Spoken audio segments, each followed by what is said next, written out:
Good afternoon everyone. आज का जो हमारा टॉपिक है वो है डेप्रीशिएशन। डेप्रीशिएशन के बारे में बात करने से पहले पहली बात तो ये देखो कि डेप्रीशिएशन जो चैप्टर है वो क्लास 11 के अंदर कवर होता है। सीए या फिर सीए में फाउंडेशंस के अंदर में डेप्रीशिएशन जो चैप्टर है वो पढ़ा जाता है, उसके क्वेश्चंस आते हैं। होता क्या है डेप्रीशिएशन? अगर बात करें डेप्रीशिएशन के बारे में तो डेप्रीशिएशन हमारा नॉन कैश आइटम होता है। कौन सा आइटम होता है?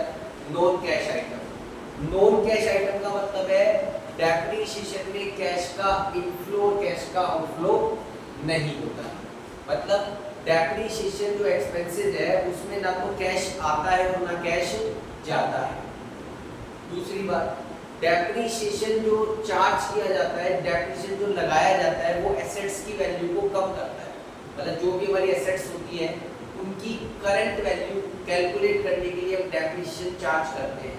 सपोज कोई प्लांट या कोई मशीनरी हमने 2018 में परचेज करी है और आज हम उसको सेल करना चाहते हैं, तो जो 18 के अंदर 2018 में जो एसेट्स को अपने जो मशीनरी को अपने परचेज करा है, सपोज 50,000 की परचेज करी है, अगर हम 2024 के अंदर उसको सेल करना चाहें तो हम उसकी आज की वैल्यू निकालेंगे, करंट वैल्यू। पहले हम उसकी करंट वैल्यू कैलकुलेट करेंगे, उसके बाद हम क्या करेंगे, प्रॉफिट और लॉस की कैलकुलेशन करेंगे। किसकी कैलकुलेशन करेंगे? प्रॉफिट एंड लॉस की कैलकुलेशन। प्रॉफिट एंड लॉस की कैलकुलेशन तब की जाएगी जब हम उसकी WDV वैल्यू निकालेंगे। कौन सी वैल्यू निकालेंगे? WDV वैल्यू निकालेंगे।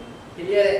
तो आगे बात करते हैं कि WDV वैल्यू का मतलब, अभी मैंने आपको बताया WDV वैल्यू का मतलब करंट वैल्यू, और करंट वैल्यू तब निकल कर आएगी जब हम उसमें से डेप्रीशिएशन को क्या कर देंगे? माइनस कर देंगे। मतलब 2018 में हमने खरीदे तो 18 में जो हमने यूज करा है वहां तक कितनी वैल्यू कमाई है, 19 में उसकी कितनी वैल्यू कम हुई है, 20 में कितनी वैल्यू कम हुई है, सारी वैल्यू को हम लेस करते हुए चलेंगे और लास्ट में 2024 में हमें उसकी करंट वैल्यू निकल कर आ जाएगी। करंट वैल्यू के बारे में हम बातें करेंगे कि हम करंट वैल्यू जो आएगी उसके बेसिस पे हम देखेंगे कि हमारे को प्रॉफिट हो रहा है या लॉस हो रहा है। क्लियर है? समझ में आया? तो अब इसके बारे में बात करते हैं कि डेप्रीशिएशन के मेथड कौन कौन से हैं। Methods of depreciation. तो देखिए, डेप्रीशिएशन को कैलकुलेट करने के methods of depreciation. Methods of depreciation क्या होते हैं? कौन कौन से मेथड होते हैं डेप्रीशिएशन के? फर्स्ट मेथड है straight line method. Straight line method. Second method है written down value method. Written down value method. Straight line method को हम शॉर्ट में SLM मेथड बोलते हैं। रिटर्न डाउन वैल्यू को हम शॉर्ट में WDV मेथड बोलते हैं। बेटा, एसेट्स की वैल्यू के अंदर जो कमी आती है उस कमी को हम दो मेथड से, ऐसा भी कह लो कि और भी मेथड्स होते हैं जिसके बेसिस पर हम डेप्रीशिएशन कैलकुलेट करते हैं, लेकिन जो हमारा सिलेबस है उसमें मेरे लिए दो ही मेथड काम आएंगे, स्ट्रेट लाइन मेथड और WDV मेथड। ठीक है? अब सुनना, डेप्रीशिएशन दो तरीके से कैलकुलेट किया जाएगा, स्ट्रेट लाइन मेथड से और WDV मेथड से। बेटा, डेप्रीशिएशन को निकालने का जो फॉर्मूला होता है, डेप्रीशिएशन जो कैलकुलेट किया जाता है वो कैलकुलेट किया जाता है कॉस्ट माइनस स्क्रैप अपॉन में लाइफ करता है। कॉस्ट में से स्क्रैप को क्या कर देते हैं? माइनस कर देते हैं। लाइफ का क्या कर देते हैं? डिवाइड कर देते हैं। तो हमारे पास क्या निकल कर आ जाता है? डेप्रीशिएशन निकल कर आ जाता है। ठीक है? अब ये चीज तो समझ में आ गई कि हम कॉस्ट में से स्क्रैप को माइनस करेंगे, डिवाइड लाइफ का करेंगे तो हमारे पास डेप्रीशिएशन निकल कर आएगा। डेप्रीशिएशन, वापस से मैं आपको बता रहा हूँ, डेप्रीशिएशन जो एसेट्स हमारे पास है जिसको हमने यूज किया है उसमें कितनी कमी आई है, यूज करने पर हमने कितनी उस एसेट्स में कमी आई है, वो कमी को क्या बोलते हैं? डेप्रीशिएशन बोलते हैं। क्या बोलते हैं? डेप्रीशिएशन बोलते हैं। क्लियर है? चले आगे। अब देखिए आगे की बातें करते हैं इसके बारे में, आगे समझ लेते हैं। अब सुनिएगा बेटा, आपने ये भी पढ़ा होगा अकाउंट्स के अंदर ना, हमारी जो बुक्स क्लोज होती है वो बेटा दो बेसिस पर होती है। एक तो होता है कैलेंडर ईयर, कैलेंडर ईयर की बेसिस पर बुक क्लोज होती है। एक होता है बच्चों फाइनेंशियल ईयर, यानी कि फाइनेंशियल ईयर में हमारी क्या होती है, बुक्स क्लोज होती है। बेटा कैलेंडर ईयर स्टार्ट होता है 1 जनवरी से, खत्म होता है 31 दिसंबर को। फाइनेंशियल ईयर स्टार्ट होता है 1 अप्रैल से, खत्म होता है 31 मार्च को। अब आप ये बोलोगे सर आप ये क्यों बता रहे हो, आपको डेफिनेशन पढ़ा रहे थे, फिर ये कहां से आ गए पोस्ट क्लोज की बात। बेटा मैं इसलिए बता रहा हूँ, छोटे छोटे पॉइंट्स हैं, अगर आपको डेप्रिसिएशन चैप्टर को अच्छे से समझना है सॉरी, तो इन पॉइंट्स को समझना पड़ेगा। क्या मतलब है इनका, क्यों समझना है बेटा? डेप्रिसिएशन जो चार्ज किया जाता है, डेप्रिसिएशन जो लगाया जाता है, या डेप्रिसिएशन जो खर्चा, जो डेप्रिसिएशन हमारा एक्सपेंसेस है, इनडायरेक्ट एक्सपेंसेस है, वो चार्ज ईयर एंड में किया जाता है। मतलब आप पूरे साल आपकी एसेट्स, जो भी एसेट्स है उसको पूरे साल यूज कर लो, ठीक है। यूज करने के बाद जब आपकी बुक्स क्लोज होती है, उस बुक्स क्लोज के टाइम आप क्या लगाओगे, डेप्रिसिएशन लगाओगे। या तो वो बुक्स क्लोज होगी कैलेंडर ईयर में, या वो बुक्स क्लोज होगी फाइनेंशियल ईयर में। अब सपोज अगर कैलेंडर ईयर में हो रही है तो डेप्रिसिएशन चार्ज कब होगा, 31 दिसंबर को। अगर फाइनेंशियल ईयर में बुक्स क्लोज हो रही है तो डेप्रिसिएशन चार्ज कब होगा, 31 मार्च को चार्ज किया जाएगा। कब किया जाएगा, 31 मार्च को। एक सबसे इंपॉर्टेंट बात, डेप्रिसिएशन जब चार्ज किया जाता है जब हमने एसेट्स को यूज किया है। सपोज मैंने कोई एसेट्स 1 अप्रैल को परचेज करी है, यूज करा है 1 जुलाई को, तो मैं 1 जुलाई से डेप्रिसिएशन चार्ज 1 जुलाई से डेप्रिसिएशन को चार्ज करूंगा। कब तक, 31 मार्च तक, अगर बुक्स क्लोज हो रही है फाइनेंशियल ईयर में। और अगर बुक्स क्लोज हो रही है कैलेंडर ईयर में तो मैं 31 दिसंबर तक डेप्रिसिएशन क्या कर दूंगा, चार्ज करूंगा। मतलब डेप्रिसिएशन जो लगाऊंगा वो कब लगाऊंगा, 31 दिसंबर तक या 31 मार्च तक डेप्रिसिएशन चार्ज किया जाता है। क्लियर है, समझ में आया? देखो आगे,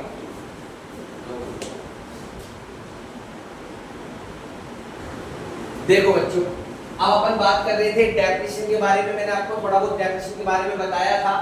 एक बार फटाफट से दोबारा से जितना तक कराया फटाफट से बता देता हूँ, जिससे जो अभी ज्वाइन हुए उनको समझ में आ जाएगा।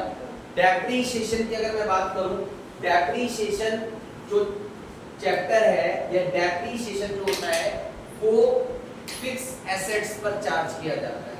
कौन सी एसेट्स पर चार्ज किया जाता है, फिक्स, जैसे मशीनरी, मोटर कार, फर्नीचर, इनके ऊपर अपन डेप्रिसिएशन को क्या करेंगे, चार्ज करेंगे। एक चीज और, लैंड पर कभी डेप्रिसिएशन नहीं लगता, लैंड पर कभी डेप्रिसिएशन नहीं लगता।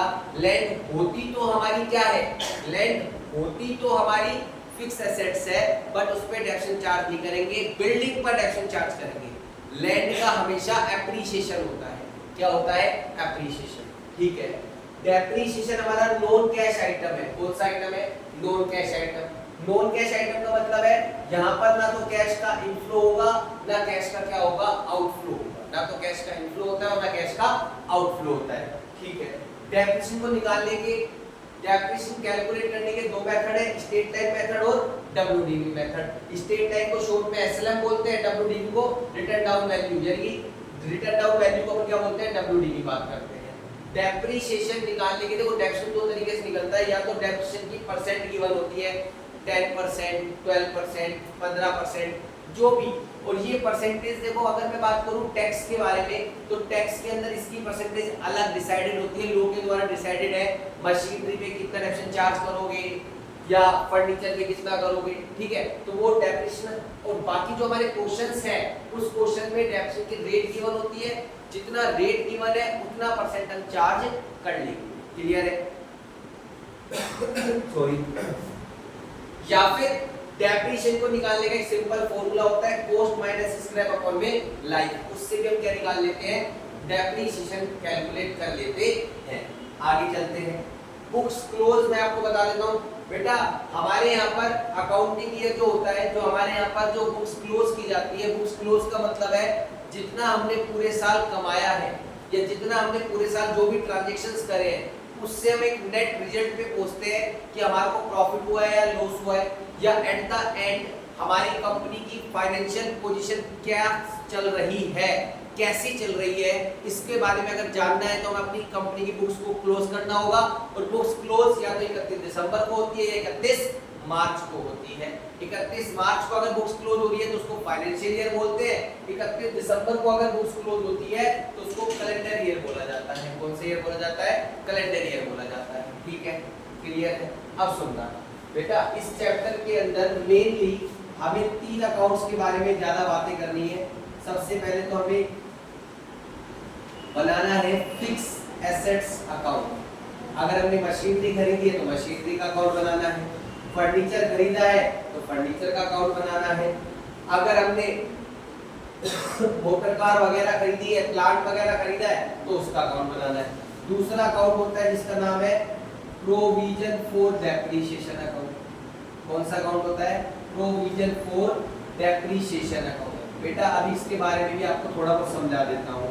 तीसरा अकाउंट होता है हमारा एसेट्स डिस्पोजल अकाउंट। कौन सा अकाउंट होता है, एसेट्स डिस्पोजल अकाउंट। बेटा देखो सुनो, एक क्वेश्चन हम ऐसा करेंगे जिसमें हम मशीन को खरीदेंगे भी फिक्स एसेट्स अकाउंट में, मशीन बिकेगी भी फिक्स एसेट्स अकाउंट के अंदर, मशीन से जो प्रॉफिट लॉस हो रहा है वो भी सब किस पे हो रहा है, फिक्स एसेट्स पे हो रहा है। लेकिन कई बार क्वेश्चंस रिक्वायर्ड होता है, क्वेश्चंस की रिक्वायरमेंट होती है कि आप तीनों अकाउंट बनाएं। तो तीनों अकाउंट जब हम बनाते हैं तो हम किस तरीके से ट्रीटमेंट करते हैं वो भी हम इस चैप्टर में कवर करेंगे। और सबसे बड़ी जो प्रॉब्लम आती है वो जब ये 3 अकाउंट पूछता है तभी बच्चों को प्रॉब्लम आती है, वो चीजों को भी सॉर्ट आउट करने की मैं पूरी कोशिश करूंगा।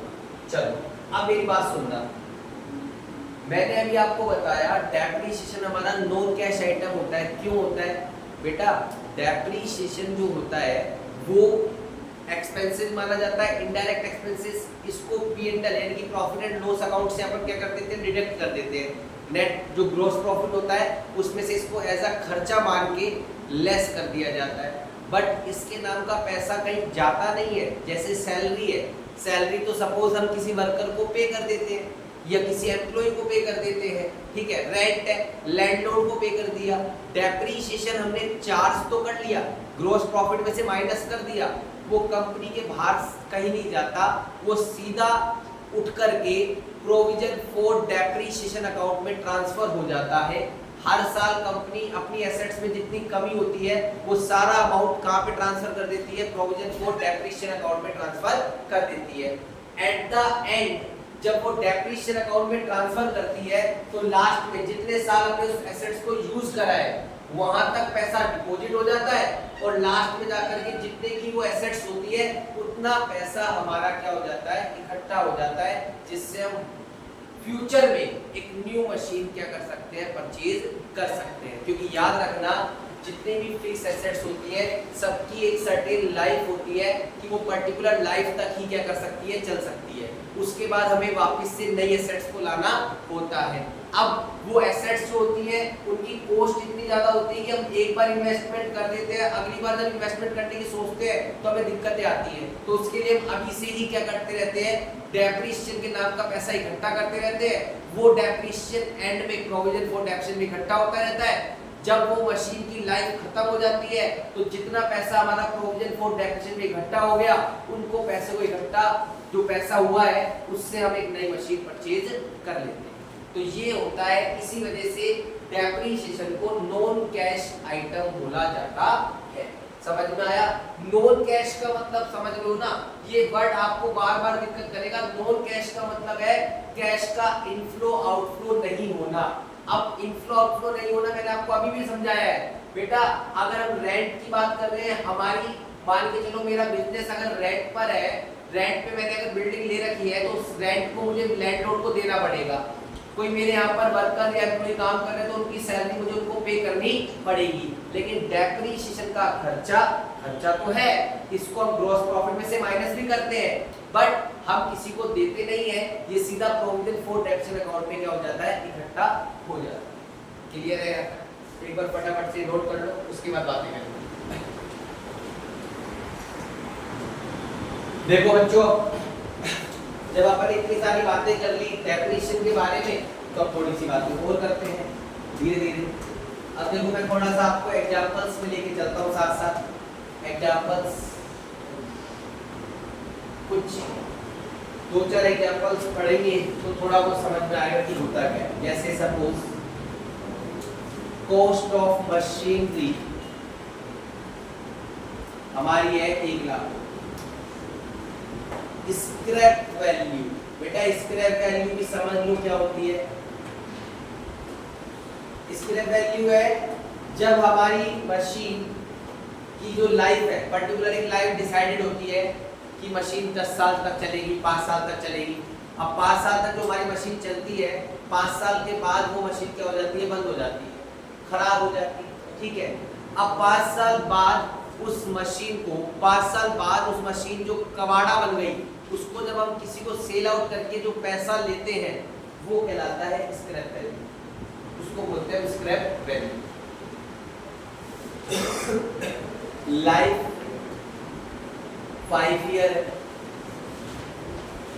अब हमें क्या कह रहा है ये, prepare machinery account for 3 year, ठीक है। अब देखो मशीनरी अकाउंट बनाते हैं हम। मशीनरी अकाउंट वही है, date particular amount, date particular amount इसका फॉर्मेट होता है।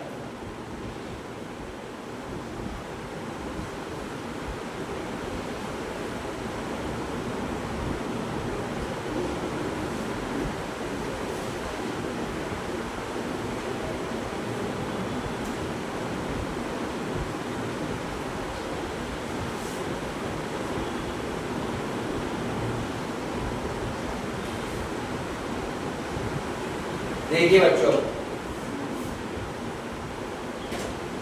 सपोज फर्स्ट ईयर ले लेते हैं, अभी मैं आपको ईयर नहीं बता रहा, डेट लेके नहीं चल रहा, फर्स्ट ईयर की बात करें।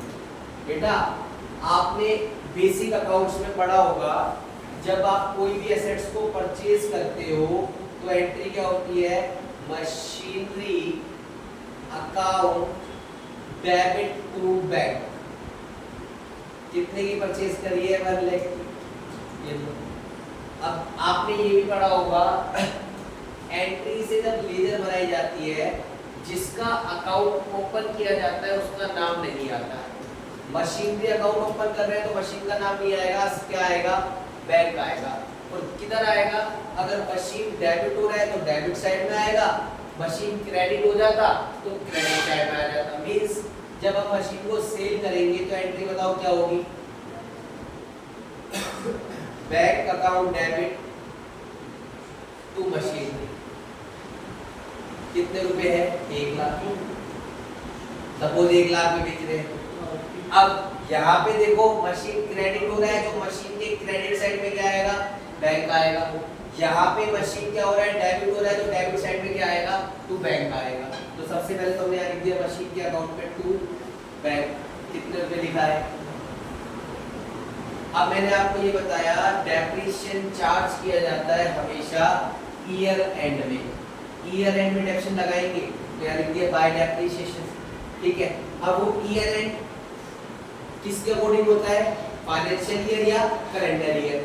अगर 1 अप्रैल से स्टार्ट है तो ईयर एंड कब होगा, 31 मार्च। अगर 1 जनवरी से स्टार्ट है तो कब होगा, 31 दिसंबर। अगर 1 जनवरी से स्टार्ट होगा, 1 अप्रैल से स्टार्ट होगा तो कब होगा, 31 मार्च। सपोज हमने मशीन खरीदी है 1 जुलाई को और बुक्स क्लोज हो रही है कब, बुक्स क्लोज हो रही है कैलेंडर ईयर में, तो बताओ कब क्लोज होगा। हमने 1 जुलाई को मशीन खरीदी है, बुक्स क्लोज हो रही है दिसंबर में, ठीक है। तो बताओ बुक्स यहाँ पर जो डेप्रिसिएशन चार्ज करेंगे वो कब करेंगे, मतलब जिस दिन हमने मशीन खरीदी है या कभी भी हमने मशीन खरीदी है, कैलेंडर ईयर है तो 31 दिसंबर को होगा, अगर फाइनेंशियल ईयर है तो 31 मार्च को। क्लियर? तो लगा दो फटाफट से। अब देखो यहाँ पर डेप्रिसिएशन की रेट नहीं दे रखी, कितना परसेंट है, तो हम फॉर्मूले से निकालेंगे।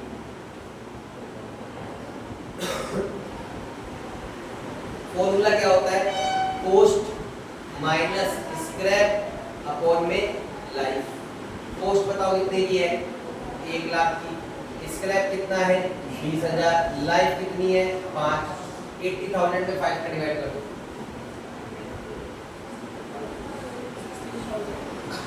ठीक है, तो पर ईयर हमारी एसेट्स की वैल्यू कितनी कम हो जाएगी? 16,000। अब बताओ, फर्स्ट जब हमने मशीन परचेज करी थी तो एसेट्स कितने की थी? कितने रुपए की वैल्यू रिड्यूस हो गई इसकी, कम हो गई? 16,000 की। तो अब हमारी एसेट्स कितने की बच जाएगी? 84,000। कितनी की बच जाएगी? ये लो 1 लाख और ये 1 लाख। अब सेकंड ईयर में आओ बेटा, ये तो आपने पढ़ा होगा, बाय बैलेंस जो सीडी है वो टू बैलेंस बीडी बन जाता है। क्या बन जाता है?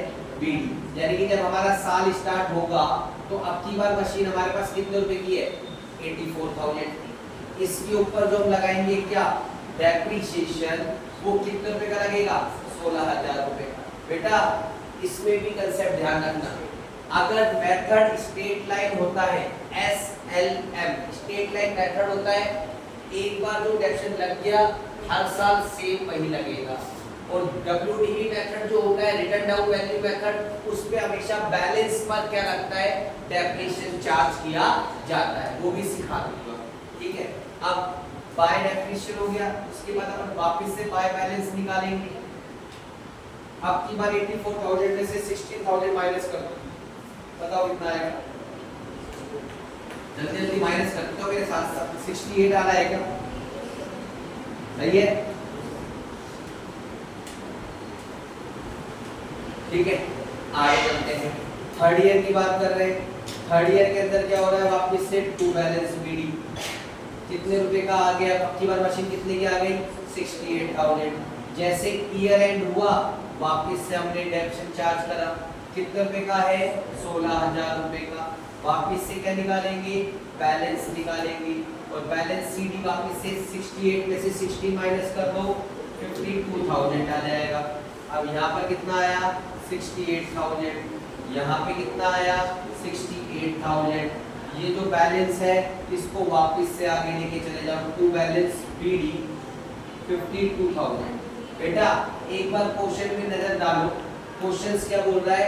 आपको मशीनरी अकाउंट कितने ईयर का बनाना है? तो फर्स्ट ईयर हो गया, सेकंड ईयर हो गया, थर्ड ईयर हो गया, और हमेशा लास्ट में ये बैलेंस को आगे ले जाके छोड़ देना। क्लियर है? समझ में आया? नोट करें फटाफट।